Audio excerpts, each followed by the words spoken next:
Hi, my name is Maria and I'm going to talk about the wooden roof angels in the RAM collection. The provenance of these roof angels is unknown, although the different styles of carving suggest that they originated from different churches.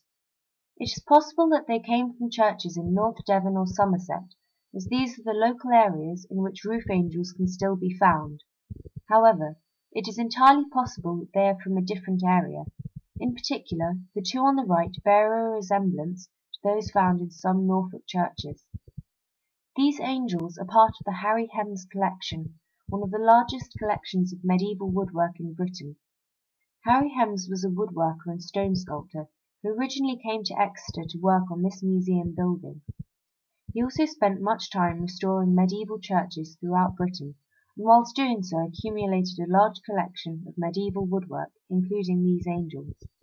He put them in his workshop to inspire his craftsmen, and after his death they and many other pieces from his collection were purchased by the museum.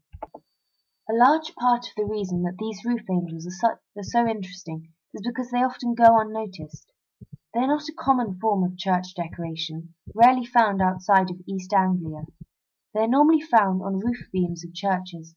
Often their bodies were carved as part of the beams themselves, while their wings were created separately and attached high on their shoulders to give them the appearance of flying. This location, high up in the roof of a church, means that they are now quite difficult to see and easy to overlook, which is a shame because they are so beautifully carved and carefully created. These angels are not merely decorative, but give insight into the religious beliefs of the time they were created in. In the Bible, angels appear as supernatural beings whose purposes are to praise and serve God while also acting as his messengers. They would have been far more noticeable at the time, as they were painted in bright colours.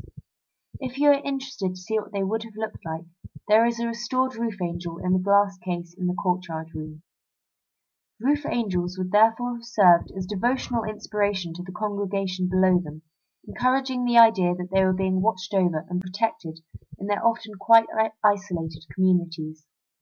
In addition to this, as the Mass was said in Latin, church decoration played a key role in illustrating theology, as the congregation would not have understood the service itself.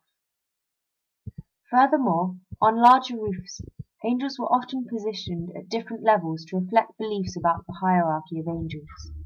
The Bible is fairly ambiguous about the nature of angels, and thus at some point in the 5th century, angels were categorized into 9 different orders, which were divided into 3 hierarchies or spheres. The first sphere contains the cherubim, seraphim, and thrones, who serve God as heavenly counselors. The second sphere includes dominions, virtues, and powers, who serve God as heavenly governors. Finally, the third sphere includes principalities, archangels, and angels, and their role is that of heavenly messengers and soldiers. To illustrate these beliefs, roof angels were often arranged in 3 tiers representing the 3 spheres. Several hundred roof angels were built in England between about 1395 and 1530, and of these around 140 survive. When Henry VIII broke with Rome in 1534, the Reformation led to a fit of iconoclasm, causing the destruction of many statues, carvings, paintings, and stained glass windows. This was repeated under the Puritan rule of Oliver Cromwell 100 years later. However, roof angels often escaped this devastation. Their position high off the ground made them very inaccessible, and they were frequently part of the beams holding up the roof, and therefore impossible to destroy without threatening the structural integrity of the building. As a result, they are one of the largest surviving bodies of English medieval wood sculpture. There have been various theories as to why roof angels are almost exclusively found in the churches of East Anglia.